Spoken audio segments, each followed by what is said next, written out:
Anh em mà hay đi làm các cái sân khấu sự kiện ngoài trời, làm các cái đám cưới VIP Pro đấy, cần những cái bộ âm thanh nó thật là hoành tráng, áp lực thật là mạnh thì có thể tham khảo qua một số cấu hình tại DVH Audio nhá.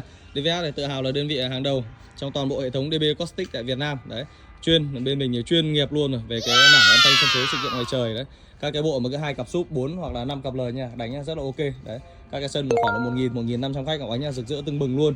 Hoặc là nhất là các cái đám mà vạ DJ các bác cứ phải súp phải thật là khỏe vào, oánh nó mới căng tay được, mới căng đét khét nẹt lên được các bác nha. Đấy, mời các bác tham khảo qua một số cấu hình tại DVH nha.